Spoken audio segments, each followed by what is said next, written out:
Good morning friends.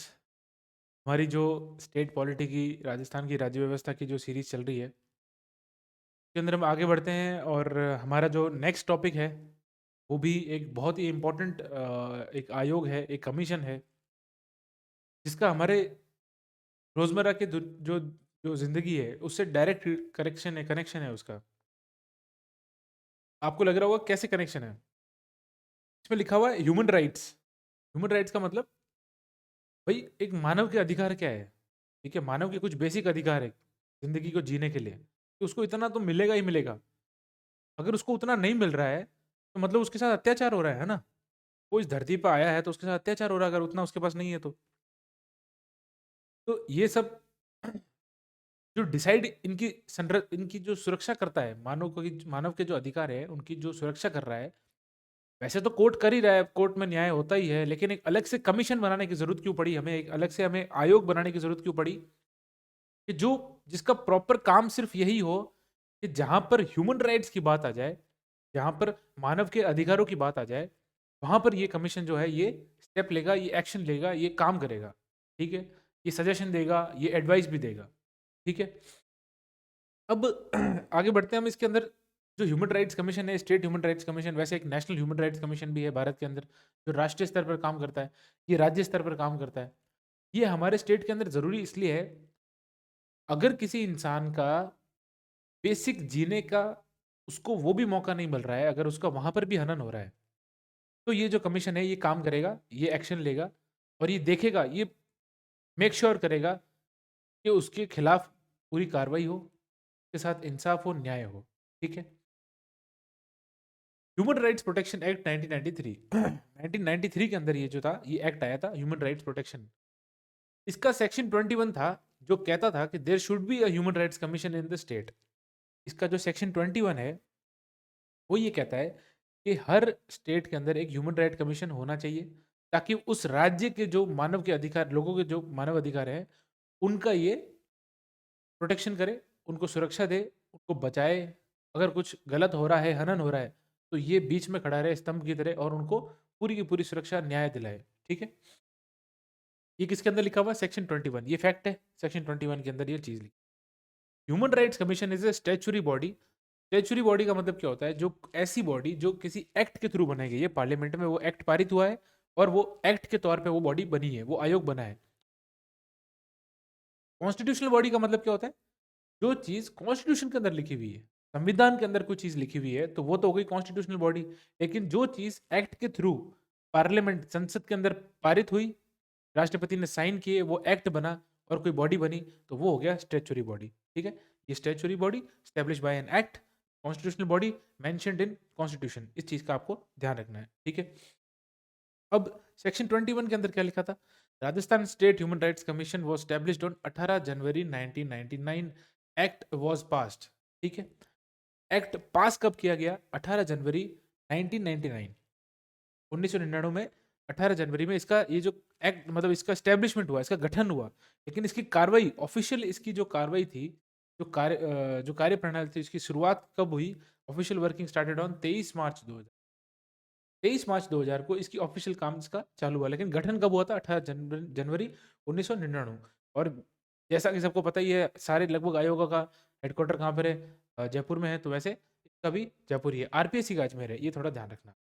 पहले जयपुर था, अब अजमेर है। अब इसका जो स्ट्रक्चर है, जो इसका जो ढांचा है, संरचना जो है इसकी, वो कैसे है? It is a multi member body. Multi member body का मतलब क्या हो गया कि इसके अंदर बहुत सारे मेंबर है। ठीक है, एक मेंबर नहीं है, दो है या दो से ज्यादा मेंबर है इसके अंदर। ठीक है, ये आपको ध्यान रखना है। अर्लियर बिफोर 1999, बिफोर 99 का मतलब क्या होता है? 1999 से पहले एक चेयरमैन और चार मेंबर थे। ठीक है, एक चेयरमैन और चार मेंबर थे। कब? 99 से पहले। लेकिन 1999 के बाद में एक अमेंडमेंट हुआ। अमेंडमेंट का मतलब उसके अंदर कुछ संशोधन हुआ। उस संशोधन के तौर पे एक चेयरमैन और दो मेंबर कर दिए, मतलब कम कर दिया। ठीक है, भाई चार मेंबर यहाँ रखने का कोई फायदा नहीं था, क्योंकि एक ह्यूमन राइट कमीशन है तो उसके अंदर इतना जरूरत पड़ेगी नहीं। अगर एक चेयरपर्सन है, उसके साथ में दो उसके मेंबर्स और हैं, तो इनफ है। इतने सारे मेंबर्स उसके अंदर डालने का कोई सेंस नहीं है, इसलिए उसको कम करके एक चेयरपर्सन और दो मेंबर कर दिए। ठीक है, एलिजिबिलिटी फॉर चेयरपर्सन। एलिजिबिलिटी का मतलब योग्यता। भाई योग्यता क्या है उसके चेयरपर्सन की? ठीक है, हम मेंबर की बाद में देखेंगे, पहले हम चेयरपर्सन की देखेंगे। चेयरपर्सन मतलब जो अध्यक्ष है, उसकी योग्यता क्या है बनने की। पहली योग्यता ये है कि वो या तो retired chief justice of state high court and after भाई, पहले तो ये थी chief justice of state high court का, ये रिटायर्ड होना चाहिए, रिटायर्ड चीफ जस्टिस होना चाहिए उस स्टेट हाई कोर्ट का, ठीक है, या किसी भी स्टेट हाई कोर्ट का हो। लेकिन एक अमेंडमेंट हुआ, संशोधन हुआ, उसके बाद ये बताया कि एनी जज of high court could be chairperson of this commission.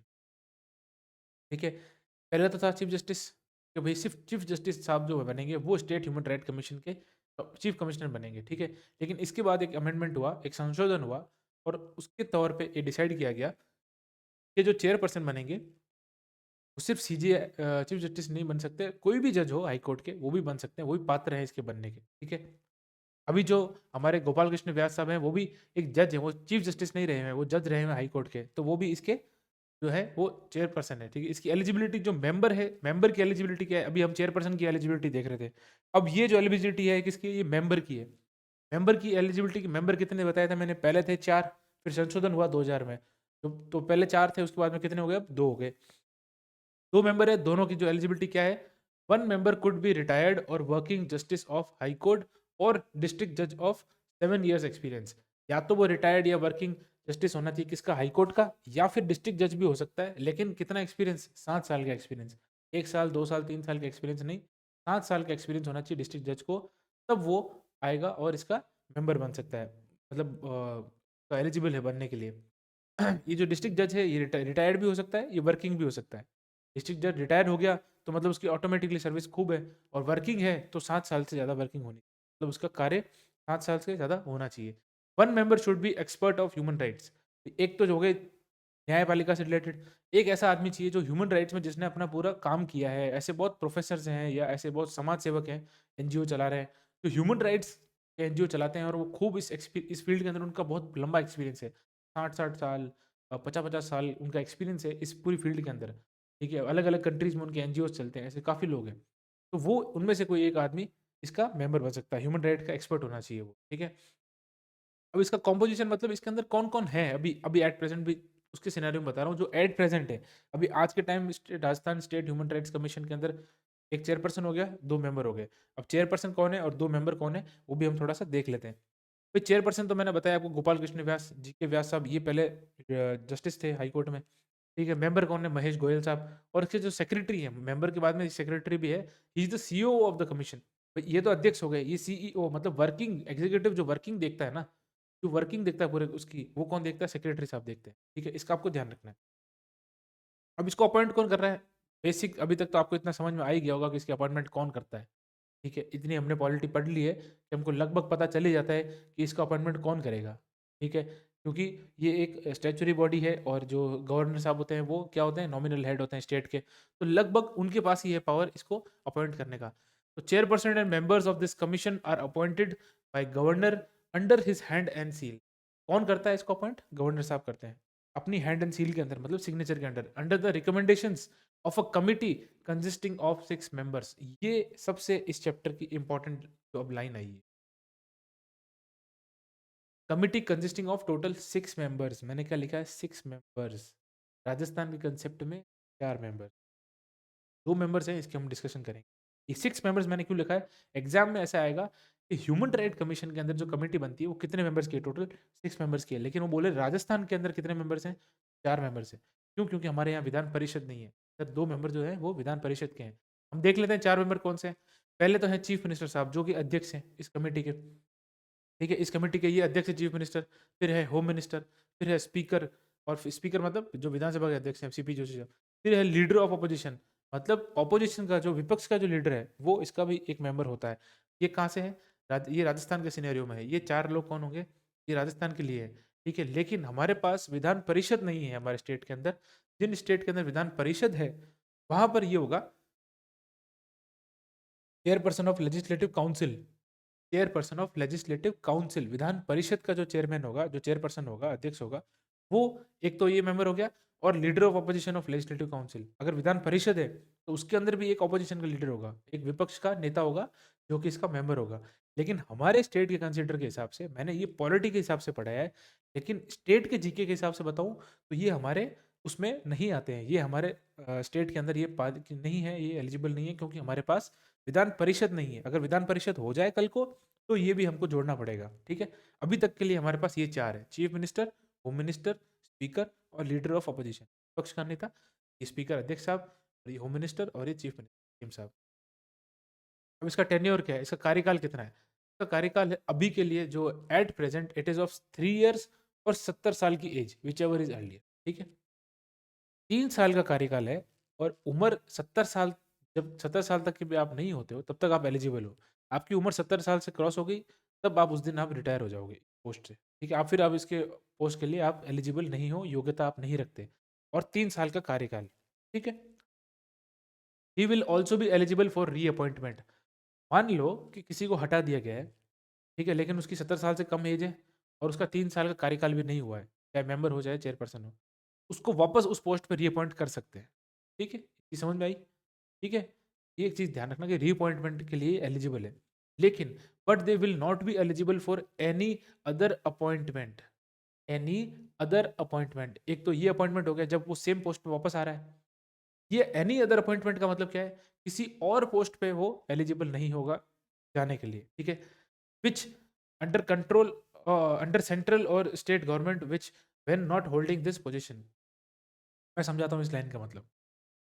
जब कोई मेंबर है, ठीक है, उसका 3 साल का कार्यकाल पूरा नहीं हुआ, और उसकी 70 साल की एज भी पूरी नहीं हुई, तो उसको हटा दिया उस पोस्ट से, मेंबर से हटा दिया ह्यूमन राइट कमीशन के।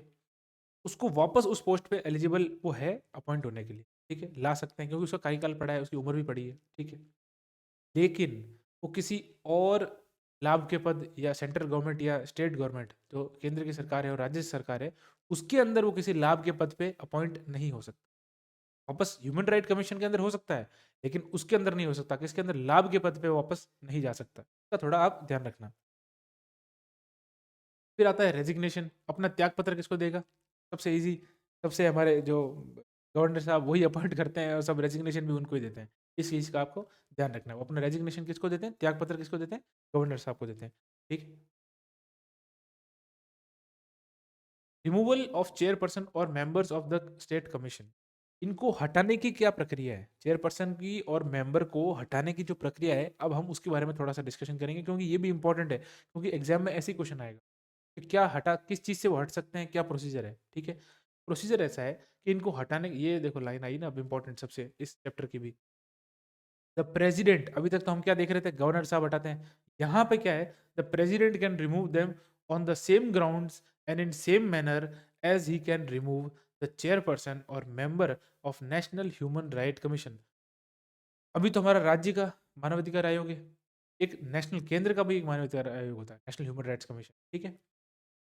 प्रेसिडेंट साहब किसको हटाते हैं?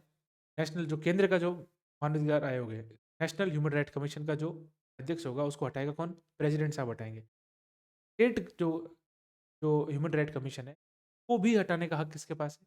प्रेसिडेंट साहब। ये आप इसको बहुत ध्यान से रखना है, बहुत इंपॉर्टेंट लाइन है। ऊपर काफ़ी बच्चे गलती करते हैं, तो ऊपर टिक मार के आ जाएंगे गवर्नर, नहीं। स्टेट ह्यूमन राइट कमीशन है, उसका भी हटाने का जो हक है वो किसका है? प्रेसिडेंट साहब, राष्ट्रपति साहब का है। ये आपको सबसे इंपॉर्टेंट है, ये सब कुछ सबसे, अगर मैं उम्मीद करता हूँ कि आपको समझ में आ गया होगा, तो इसको ध्यान रखना है, इसको आप अपने दिमाग में घुमा लो, बैठा लो, भूलना मत इस चीज़। क्वेश्चन यहीं से घुमाएगा वो। और कॉजेज क्या है, हटाने के कारण क्या क्या हो सकते हैं? काफ़ी कारण है जो हमने पहले बहुत बार डिस्कस किए हैं। एक बैंक्रप्सी, भाई दिवालिया हो गया, पैसा ही नहीं है, बैंक पीछे पड़ी है, खंगाला, कुछ नहीं है। अनसाउंड माइंड, दिमाग जो है, बुद्धि जो है वो खराब हो चुकी है, वो डिसीजन लेने के इसमें देखो, ये इतने बड़े बड़े जो आयोग है ना, इसके अंदर डिसीजन फैक्टर बहुत इंपॉर्टेंट है। आपको पता होना चाहिए कि सही क्या है, गलत क्या है, वरना आप इतने सालों का एक्सपीरियंस आपका क्या काम का?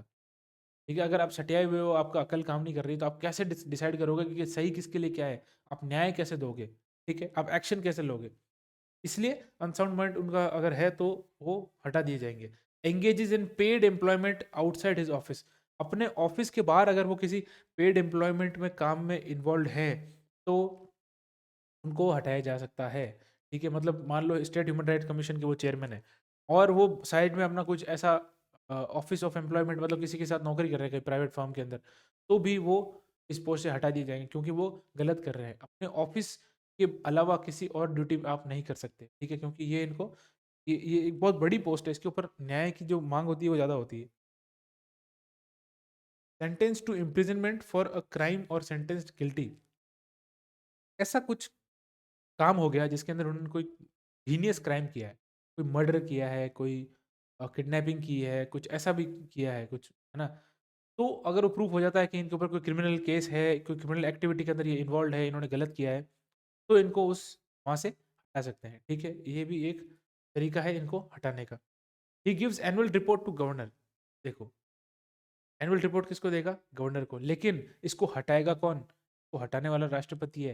लेकिन एनुअल रिपोर्ट किसको देगा? गवर्नर को, क्योंकि ये राज्य का मानवाधिकार आयोग है, ये राष्ट्र केंद्र का नहीं है, राज्य का है, तो किसको देगा? राज्य के गवर्नर को देगा। ये ध्यान, थोड़ी चीज इंपॉर्टेंट है, ध्यान रखना इसका। He gives annual report to governor, ठीक है? ये किस में लिखा हुआ है? सेक्शन 28। सेक्शन 28 के अंदर ये लिखा हुआ है कि वो अपनी एनुअल रिपोर्ट किसको देगा? गवर्नर साहब को देगा। ये ध्यान रखना, ये इंपॉर्टेंट है। दूसरी बात, after that governor presents it to the state government which presents it before legislative assembly. Governor साहब ने बोला कि स्टेट ह्यूमन राइट्स कमीशन वालों आओ, चेयरपर्सन साहब आओ, मुझे आप रिपोर्ट दो कि आपने पूरे साल का ब्यौरा बताओ कि आपने क्या क्या किया है। मानव मानव के अधिकार हैं, उनको रोकने के लिए उनके अच्छे काम आपने क्या क्या किए, मुझे बताइए आप। कुछ आपसे गलत भी हुआ तो भी आप बताइए, इन पूरी रिपोर्ट दीजिए, एनुअल रिपोर्ट दीजिए पूरे साल की। ये गवर्नर साहब के पास गए, गवर्नर साहब को इन्होंने रिपोर्ट दी, ठीक है? सेक्शन 28 के अंदर ये लिखा हुआ है, सेक्शन 28। गवर्नर साहब ने वो रिपोर्ट ले जाके किसको दी? स्टेट गवर्नमेंट को दी, ठीक है? जो भी अधिकारी होगा, जो भी मंत्री होगा, उसको दी। अब जो भी रिलेटेड अधिकारी या एम्प्लॉय, जो भी अधिकारी या मंत्री है, वो कहाँ ले जाएगा उस रिपोर्ट को? सदन के अंदर ले जाएगा, विधानसभा के अंदर ले जाएगा। हमारे यहाँ तो विधानसभा ही है, तो विधानसभा के अंदर लेके जाएगा, असेंबली के अंदर लेके जाएगा, वहाँ लेके जाएगा और बताएगा कि सर ये हमारी रिपोर्ट है, पूरे साल का जो हमारा स्टेट ह्यूमन राइट कमीशन ने काम किया है, ये पूरा ब्यौरा है उसका, और हम ये आपके सामने रख रहे हैं ताकि आप सब जो रिप्रेजेंटेटिव्स बैठे हैं उस चीज़ को देखें। अगर आप इसका विरोध करते हैं तो अपना विरोध दर्ज कराएं और हमें क्रॉस क्वेश्चन करें और सवाल पूछें। ये इसकी पूरी प्रोसीडिंग चलती है, ठीक है? आई होप आपको समझ में आ गया होगा। आगे बढ़ते हैं कि वर्किंग कैसे चलती है, वर्किंग और administration of state human right commission. ये काम क्या करता है, कैसे क्या चलता है इसका, वो अभी हम डिस्कस कर लेते हैं। State human right commission can not inquire matter older than 1 year.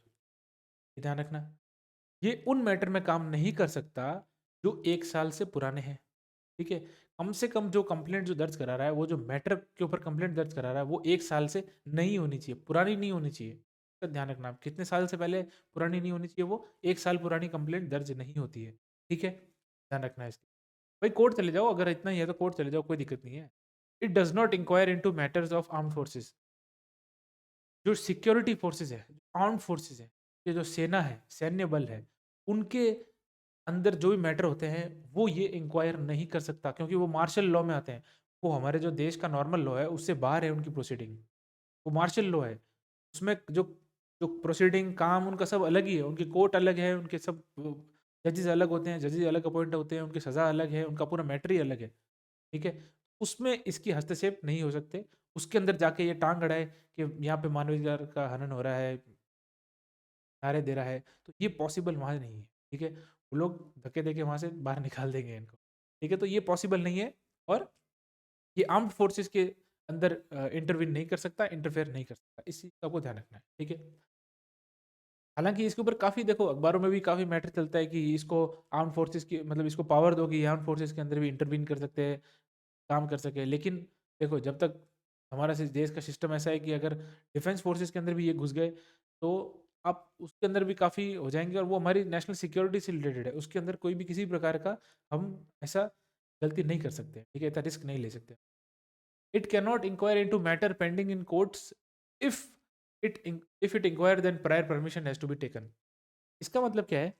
वो ऐसे मैटर के अंदर काम नहीं कर सकता, या टांग नहीं अड़ा सकता, या सूचना नहीं मांग सकता जो मैटर कोर्ट के अंदर पेंडिंग पड़े हैं। क्यों? क्योंकि उसकी जो जुरिस्डिक्शन है, जो उसके ऊपर लीगल जो हक है ना काम करने का, वो कोर्ट का है, ठीक है? चाहे लोअर कोर्ट हो, चाहे कोई भी कोर्ट हो, कोर्ट का है, ठीक है?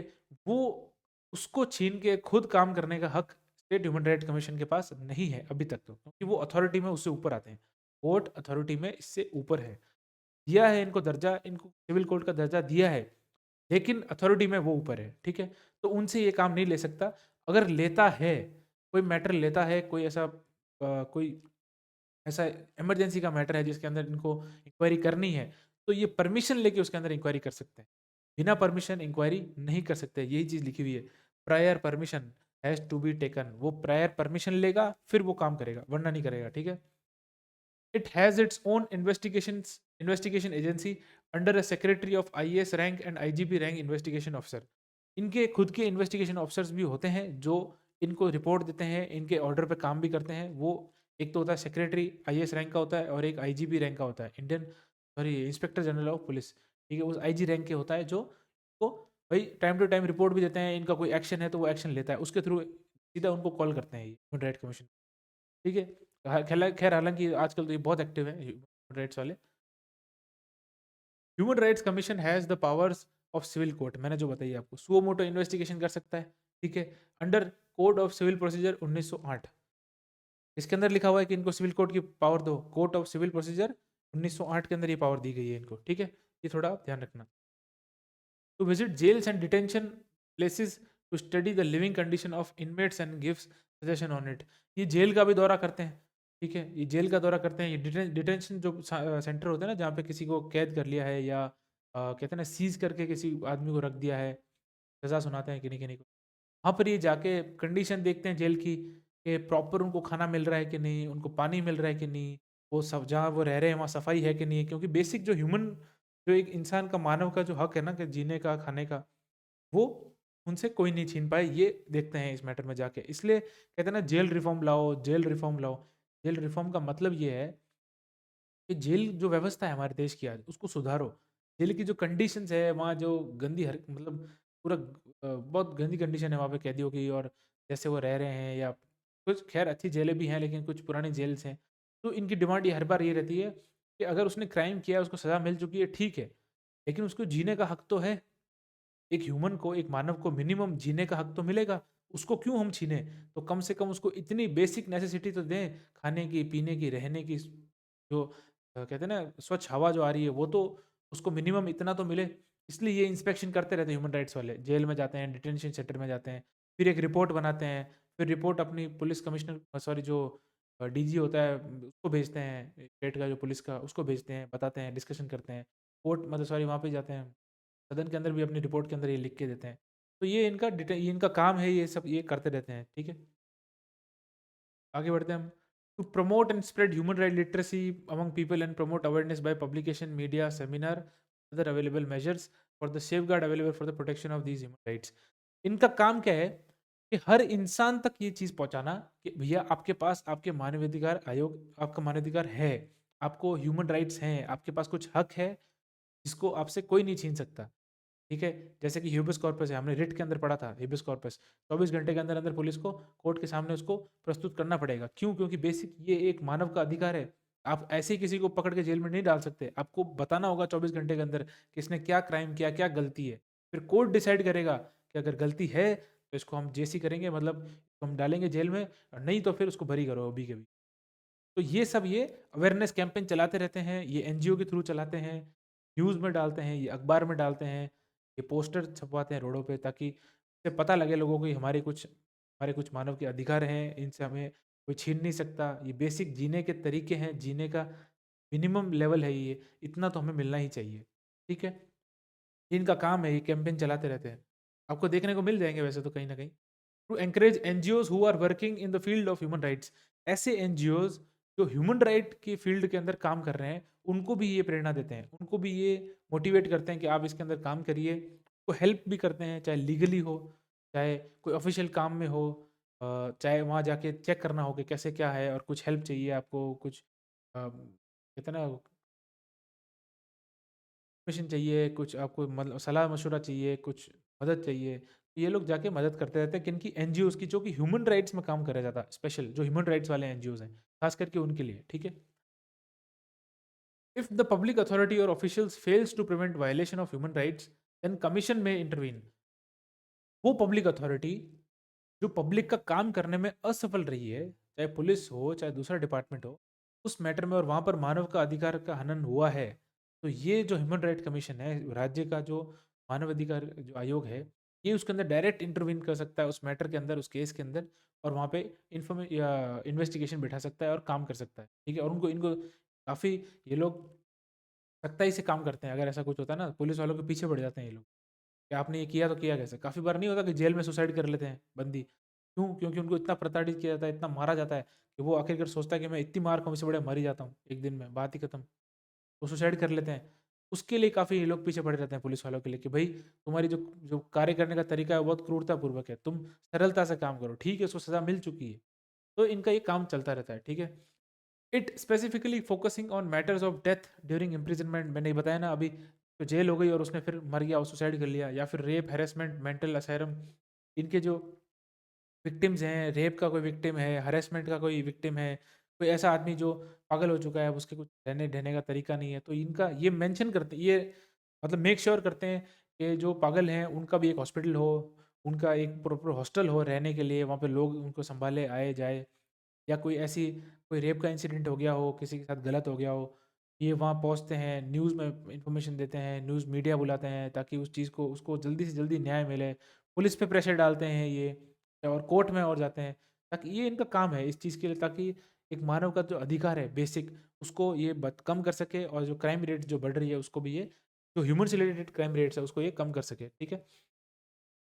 Commission has recommended to provide basic amenities to mother and child to live a dignified life, and recommends right to education children up to 14।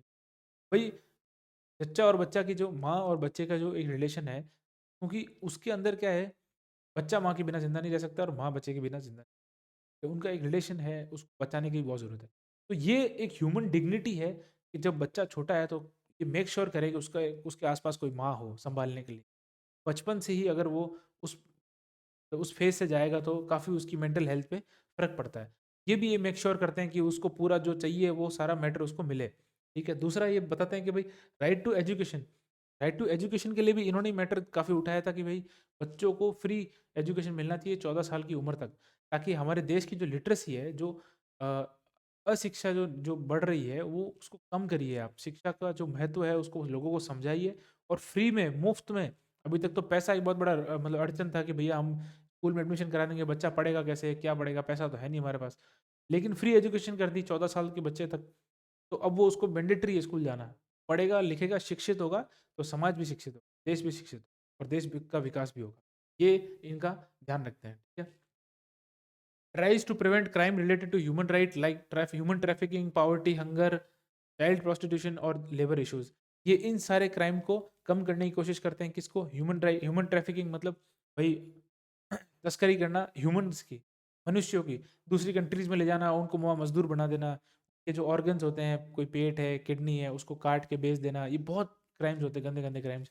तो उनको ये बचाने का, उनको रोकने का पूरा ये काम करते हैं। पॉवर्टी एंड हंगर मतलब भुखमरी, और जो ये गरीबी है, इसको भी ये मिटाने की पूरी कोशिश करते हैं, ठीक है?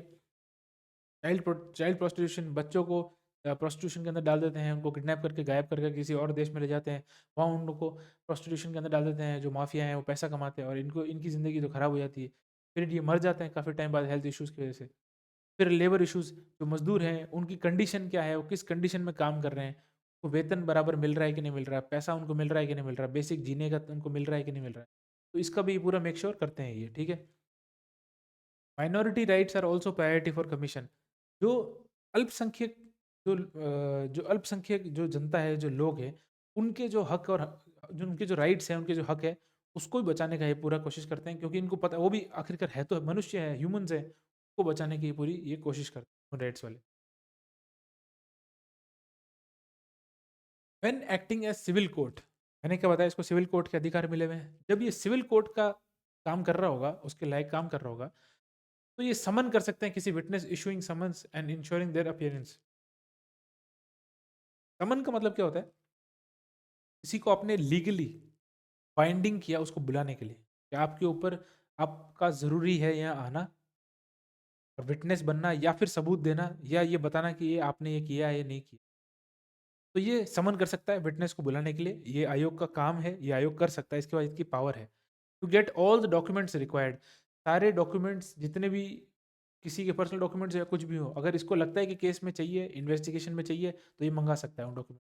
इसके पास ये पावर है, सिविल कोर्ट की, सिविल न्यायालय का जो सिविल न्यायालय के बराबर का जो इसको अधिकार मिला है, वो के तहत ये काम कर सकता है, ठीक है। requisition of any official record or copy thereof from any court or office, ये किसी भी ऑफिशियल रिकॉर्ड को मांग सकता है, मंगवा सकता है अपनी टेबल पे इंक्वायरी के लिए, ठीक है, चाहे वो किसी भी ऑफिस का हो। ये इसका काम है मंगाना, क्योंकि अगर ये किसी चीज़ का केस का इंक्वायरी कर रहा है तो वहाँ पर छोटे छोटे रिकॉर्ड चाहिए, छोटे छोटे ऑफिशियल रिकॉर्ड चाहिए, क्योंकि उनको अल्टीमेटली पहुँचना है ना, केस को सॉल्व करना है, देखना है कि इसमें वाकई में मानव के अधिकार का हनन हुआ है या नहीं हुआ है, इनका काम है ये। इसलिए तो इसको स्टैचुरी एक्ट पारित करके और इसको स्टैचुरी बॉडी बनाया, इसको ये सिविल कोर्ट के मतलब पावर्स दिए हैं ताकि ये काम उस लेवल से कर सके, उस पावर के साथ ये काम कर सके। Financial autonomy of commission is described in section 33 of this. ये लास्ट में मैंने इसलिए लिखा है क्योंकि कभी क्वेश्चन आ जाता है कि जो इनका फाइनेंशियल ऑटोनॉमी, पैसे की जो, देखो ऐसा है कि इनको कुछ फिक्स पैसा होता है जो इनको मिलता ही मिलता है, इनसे कोई छीन नहीं सकता है, इनकी वर्किंग के लिए वो ज़रूरी है पैसा, क्योंकि इन्वेस्टिगेशन कर रहे हैं, ये कर रहे हैं, सैलरीज अलाउंसेस खर्चे, तो इनको पैसे तो चाहिए। अब अगर स्टेट ह्यूमन राइट कमीशन को पैसा ही नहीं मिलेगा तो वो क्या कार्य करेगा और कितना कार्य करेगा और कितने अच्छे से वो कार्य करेगा, ये भी तो है ना, ठीक है। तो ये आपको थोड़ा ध्यान रखना है इसके बारे में। आगे बढ़, ये सेक्शन 33 है इसके अंदर, proceedings of the commission after completion of investigation. जब इन्वेस्टिगेशन खत्म हो जाती है उसके बाद ये क्या कर सकते हैं वो हम थोड़ा डिस्कशन करते हैं। In case of violation of human rights, the commission may recommend the state or authority concerned to prosecute against the person. अगर कोई इन्वेस्टिगेशन इन्होंने की और फिर प्रूफ हो गया कि उस बंदे ने गलती की है या उस संस्थान ने गलती करी है या उस पूरे ग्रुप ने गलती करी है, तो ये इसका हक है कि ये पब्लिक अथॉरिटी को बोल सकता है कि जाइए और इसके खिलाफ एक्शन लीजिए, ठीक है, और सामने वाले को मानना पड़ेगा। एग्जाम्पल, पुलिस वाले को बोलेंगे कि जाइए आप एक्शन लीजिए, इसने गलती करी है, ठीक है, तो पुलिस जाएगी और एक्शन लेगी के बिना पे, ठीक है, इनके पास इतनी पावर है।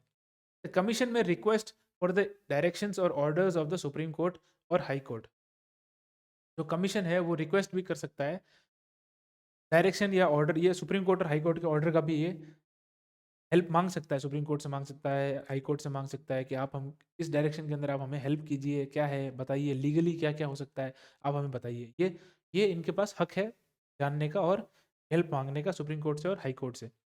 The commission may recommend immediate grant of interim assistance to aggrieved or his family from state or authority.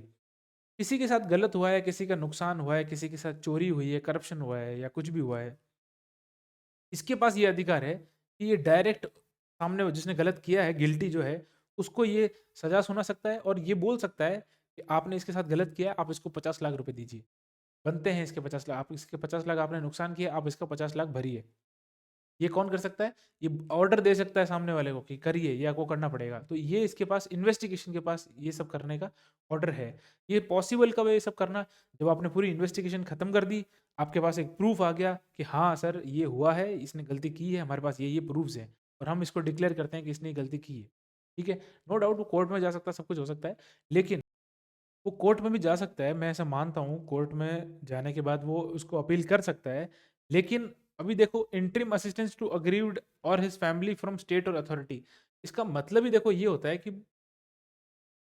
State को वो ऑर्डर कर दे कि भाई इसको नुकसान गवर्नमेंट के किसी कार्रवाई से नुकसान हुआ है, ठीक है, तो वो गवर्नमेंट को ये बोल सकता है कि सर ये गवर्नमेंट की रिस्पॉन्सिबिलिटी थी, अब गवर्नमेंट 50 लाख देगी उस आदमी को जिसका उसका नुकसान हुआ है, ठीक है। कुछ नेगेटिव ड्रॉबैक्स हैं इसके, वो क्या है? Its recommendations are advisory in nature and are not binding. सीधी सी बात है, अगर जो आपकी रिकमेंडेशन एडवाइजरी होगी, बाइंडिंग नहीं होगी, किसी के ऊपर मैंडेटरी नहीं होगी, जरूरी नहीं होगी, तो वो करेगा भी नहीं। भाई इनकी जो रिकमेंडेशंस है, इनके सजेशंस हैं, इनके ऑर्डर्स हैं, वो एडवाइजरी हैं, नहीं लोगे तो सजा नहीं मिलेगी आपको। इसीलिए तो इतना टाइट एक्शन नहीं होता ना। अगर वो मैंडेटरी होगा तो एक्शन भी होगा। इसलिए हम कहते हैं कि इसका मेजर ड्रॉबैक यही है कि वो एडवाइजरी है और बाइंडिंग नहीं है, ठीक है। इसको बाइंडिंग करना जरूरी है, अगर बाइंडिंग करोगे तो पावर इसकी बढ़ जाएगी।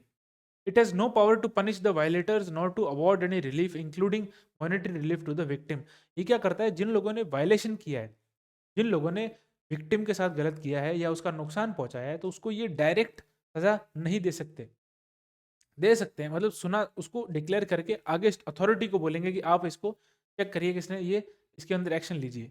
लेकिन किसी डायरेक्ट विक्टिम को ऊपर जो वायलेशन जिसने किया है, जो कल्प्रिट है, जो गिल्टी है, उसको ये मतलब ऑर्डर नहीं दे सकते कि लीगली ये ऑर्डर नहीं दे सकते कि आपने गलत किया और हम आपको ये सज़ा सुनाते हैं। तो ये इनके पास पावर नहीं है, ये इनका एक ड्रॉबैक है, ठीक है, इनकी कार्रवाई के अंदर। वरना इनके पास अगर पावर आ जाएगा तो ये जो सुचारू रूप से जो मानव मानव के अधिकारों का जो ये बचाने की कोशिश कर रहे हैं, वो और अच्छे से कार्रवाई कर सकेंगे। इसलिए कुछ रिकमेंडेशन ये बताते हैं कि इस कमीशन को और इफेक्टिव और अच्छा बनाने के लिए, कार्य सुचारू बनाने के लिए ये बताते हैं कि it's recommendation should be made binding. Binding मतलब ज़रूरी, मैंडेटरी होनी चाहिए कि आपको ये करना ही पड़ेगा। अगर आप नहीं करते हैं तो हम कार्रवाई करेंगे आपके खिलाफ भी। जब बाइंडिंग हो जाएगी ना कुछ चीज़ें, तो उनकी बात में वजन आएगा और उनकी जो कार्रवाई होगी उसमें भी वजन आएगा। तो एक्शन भी स्विफ्ट एक्शन होंगे, जल्दी एक्शन होंगे, ठीक है। And its agencies hence there will be jurisdiction of these recommendations. और अगर वो बाध्य नहीं है, मतलब बाध्य है और उसके ऊपर कोई कार्रवाई नहीं कर रहा है, तो क्या होगा, कोर्ट के अंदर वो मैटर जाएगा और कोर्ट उसके अंदर इंक्वायरी भी करेगा, चेक करेगा कि हमने मतलब ह्यूमन राइट कमीशन ने इसको ऑर्डर दिया ये करने के लिए, इसने ये नहीं किया, अब हम इसको ये सजा देंगे क्योंकि ये बाध्य था ये करने के लिए, ठीक है। लेकिन अभी तक ये बाइंडिंग नहीं है, अभी सिर्फ एडवाइजरी है। इसलिए लोग हल्के हल्के में इसको बात को उड़ा देते हैं और ख़त्म कर देते हैं, ठीक है। ये भी इस कमीशन की एक ड्रॉबैक है।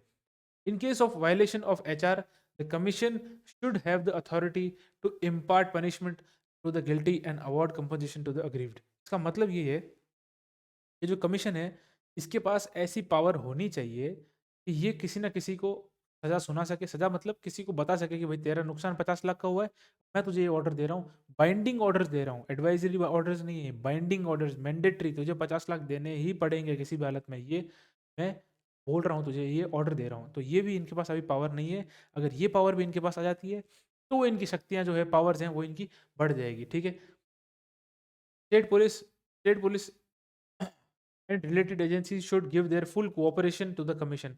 कमीशन को पूरा कोऑपरेशन देना चाहिए, स्टेट कमीशन को, सॉरी स्टेट पुलिस को, और जो एजेंसीज हैं उनको इस स्टेट ह्यूमन राइट कमीशन को सारा का सारा फुल कोऑपरेशन देना चाहिए, पूरी हेल्प करनी चाहिए। ज़्यादातर नहीं करते, कुछ मैटर ऐसे हो जाते हैं, पर्सनल मैटर्स हो जाते हैं, या समझ रहे हो ना आप, जिसके अंदर करप्शन भी होता है या कुछ होता है, तो ये लोग पूरी इन्फॉर्मेशन टाल देते हैं क्योंकि ये एडवाइजरी बॉडी है, बाइंडिंग तो है नहीं। भाई इन्होंने कोई ऑर्डर दे दिया तो आपके ऊपर बाइंडिंग तो है नहीं, माना कि उसके ऊपर वजन तो होता है, लेकिन बाइंडिंग नहीं है ना। कोर्ट के ऑर्डर्स बाइंडिंग होते हैं, करना ही पड़ेगा आपको, चैलेंज भी नहीं कर सकते उसको।